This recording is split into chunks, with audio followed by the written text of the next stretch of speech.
Indian 2 திரைப்படத்தோட free ticket டெய்லியும் ஒருத்தருக்கு குலுக்கல் முறையில் ஃப்ரீயாக கொடுக்கப்படுகிறது. மேலே தெரிகிற இன்ஸ்டாகிராம் ஐடிக்கு ஒரு மெசேஜ் பண்ணி ஃபாலோ பண்ணால் மட்டும் போதும், நீங்களும் டிக்கெட் வின் பண்ண வாய்ப்புகள் அதிகமாக இருக்குது. இந்தியன் 2 திரைப்படத்தோட ஸ்டோரி இதுதான் அப்படின்னு சொல்லி கமல்ஹாசன் அவர்களே லேட்டஸ்ட்டாக நடந்த ப்ரெஸ் மீட்டில் வந்து சொல்லியிருக்காங்க.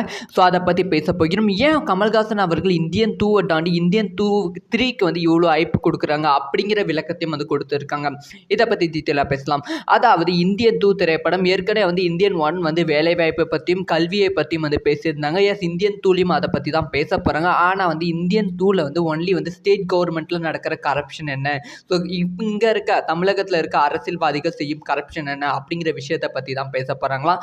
ஆனால் வந்து இந்தியன் 3ல தான் வந்து சென்ட்ரல் கவர்மெண்ட் அதுக்கப்புறமா ஒரு ஸ்டேட்டுக்கும் இன்னொரு ஸ்டேட்டுக்கும் இருக்க லிங்க். இப்போ வந்து ஒரு ஸ்டேட்டில் வந்து வேலைக்கு கிடைக்கலன்னு சொல்லி வேறு ஸ்டேட்டுக்கு போகிறாங்க. ஆனால் அந்த வேறு ஸ்டேட்டில் வந்து என்ன நடக்குது, இந்த 2 ஸ்டேட்டுக்கும் நடுவில் இருக்க அரசியல் என்ன அப்படிங்கிற விஷயத்தை வந்து இந்தியன் 3 படத்தில் வந்து பேசுகிறாங்களாம்.